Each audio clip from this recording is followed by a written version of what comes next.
Hello everyone, कैसे हैं आप सब। स्वागत है आपका मेरे यूट्यूब चैनल कॉमर्स वाले में। आज इस वीडियो में हम डिस्कस कर रहे हैं TDS on rent of property. ये क्या है एग्जैक्टली तो अगर आप एक इंडिविजुअल या फिर एचयूएफ हैं और आप ऑडिट में नहीं आते हैं या फिर आपका कोई बिजनेस इनकम भी नहीं है, प्रोफेशनल इनकम भी नहीं है, तब भी अगर आप रेंट पे करते हैं 50,000 से ज़्यादा पर मंथ तो आपको टीडीएस डिडक्ट करना होगा एट द रेट 5%। ठीक है, अब ये सेक्शन क्या है पहले डिस्कस कर लेते हैं। सेक्शन है 194 IB। ये सेक्शन आया है 1 जून 2017 को और ये कहता है कि अगर आप किसी भी रेसिडेंट इंडियन को अगर आप पे करते हैं रेंट मंथली 50,000 से ज़्यादा, 50,000 या फिर उससे ज़्यादा अगर आप पे करते हैं तो आपको टीडीएस डिडक्ट करना होगा एट द रेट 5%। ठीक है, और ये डिडक्ट करके आपको बेसिकली गवर्नमेंट को डिपॉजिट करना होगा। यहाँ पे केस है कि सारे इंडिविजुअल एचएफ के लिए अप्लीकेबल है, चाहे आप ऑडिट में आते हो चाहे ना आते हो। अगर आपने रेंट पे किया 50,000 से ज़्यादा तो आपको टीडीएस डिडक्ट करना पड़ेगा अंडर सेक्शन बेसिकली 194 IB।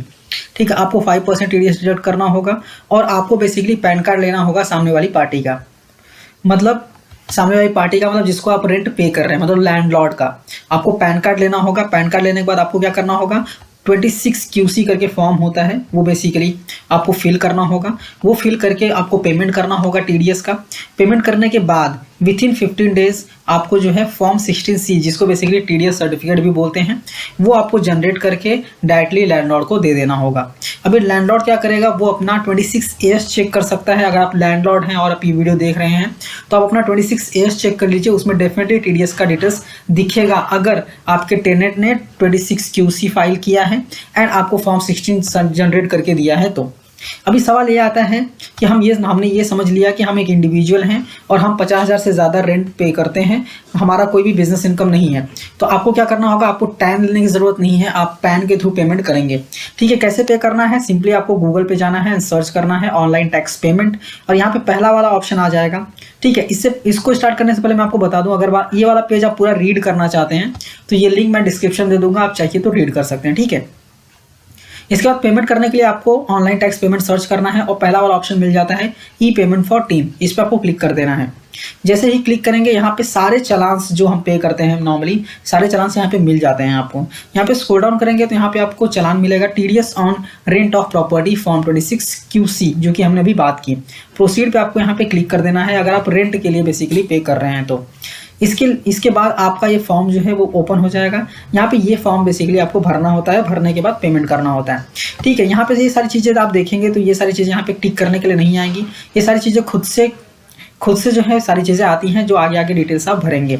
यहाँ पे स्टेटस ऑफ लैंडलॉर्ड का स्टेटस पूछा जाता है, तो अगर रेसिडेंट है डेफिनेटली रेसिडेंट ही आपको लेना है। इसके बाद पैन कार्ड है या नहीं लैंडलॉर्ड के पास, ये आपको देख लेना है। नॉर्मली पैन कार्ड रहता ही है, नहीं रहता ऐसा केस नहीं होता है, पैन कार्ड रहता ही है। अगर पैन कार्ड नहीं रहेगा तो टीडीएस जो है वो डबल हो जाता है। ठीक है, तो आपको डबल मतलब 20% हो जाता है, डबल नहीं 4 टाइम्स हो जाता है, 20% हो जाता है। ठीक है, अगर लैंडलॉर्ड ने 2 साल तक रिटर्न फाइल नहीं की है तो वो बेसिकली 10% हो जाता है। वो सेपरेट सेक्शन है जो ऑलरेडी मैंने अपने वीडियोस में डिस्कस कर लिए हैं। ठीक है, आप वीडियो गो थ्रू किया कीजिए और चैनल को सब्सक्राइब करके रखिए जिससे कि सारे नोटिफिकेशंस आपको मिलते रहें। तो यहाँ पे आपको पैन डालना है, किसका, टेनेंट का, मतलब आपका। अगर आप रेंट पे कर रहे हैं तो आपका यहाँ पे पैन आएगा।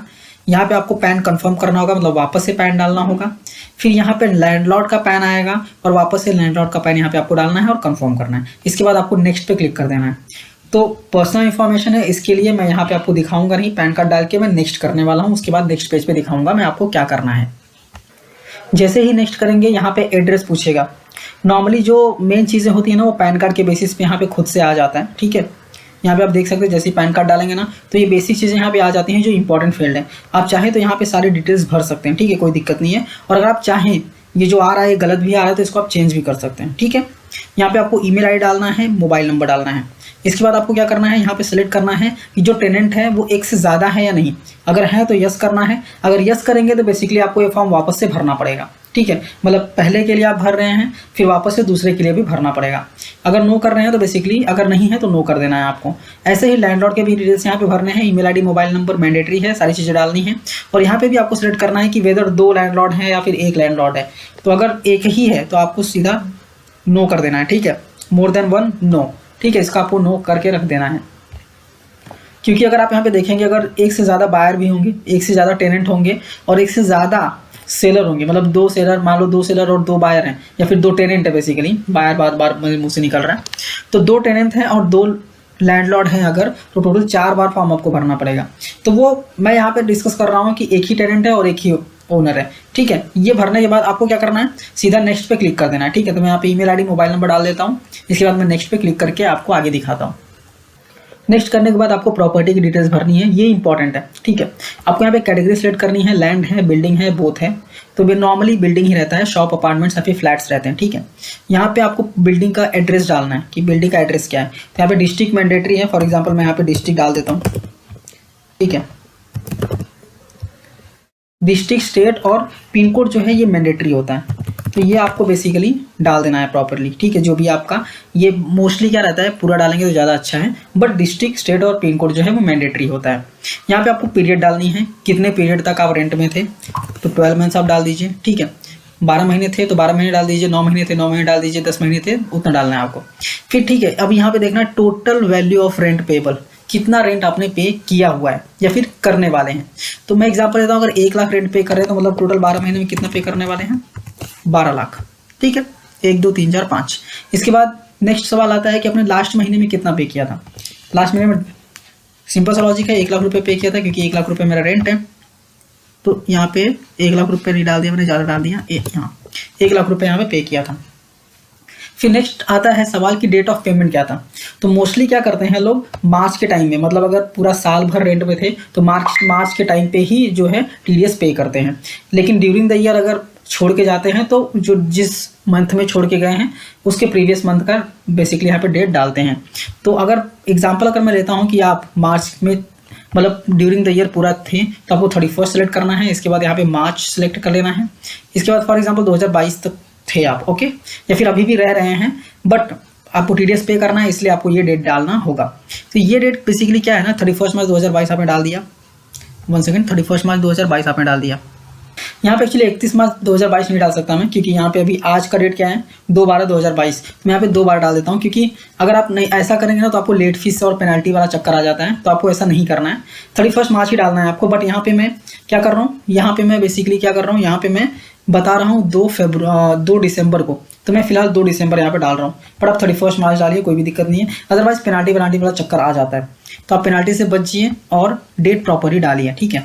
दिसंबर यहाँ पे डाल दिया मैंने, वापस मैं यहाँ पे 2022 सेलेक्ट कर लेता हूँ। अगर आपको ये सेक्शन से रिलेटेड कोई भी डाउट है ना तो सारे डाउट्स आप पूछ डालिए कमेंट में, ठीक है। और अगर डाउट्स बहुत सारे हो जाएंगे तो मैं उस पर एक डेडिकेटेड वीडियो बना दूंगा जिससे कि आपको समझ में आ सके, ठीक है। फिर इसके बाद आपको यहाँ पे डालना है कि कितना है इनकम, मतलब टोटल कितना पे किया आपने। तो कितना पे किया है आपने, 12 लाख, ठीक है। तो यहाँ पे आपको 12 सेलेक्ट कर लेना है, ये हो गया 12 लाख, 1000 में कुछ नहीं, 100 में कुछ नहीं। पेड क्रेडिटेड यहाँ पे वापस 12 लाख करेंगे, 5%, 12 लाख का 5% कितना होता है, तो वो आपको यहाँ पे कैलकुलेट करना है, जो कि होगा यहाँ पे कितना 60,000 यहाँ पे ले लेना है और ये ऑटोमेटिकली आ जाएगा और आपको कर देना है नेक्स्ट, ठीक है। नेक्स्ट करने के बाद अगर तुरंत पेमेंट करना चाहते हो तो ई पे भी आप सेलेक्ट कर लीजिए। यहाँ पे बैंक सेलेक्ट कर सकते हैं आप, कोई भी बैंक, जो भी आपका बैंक रहेगा।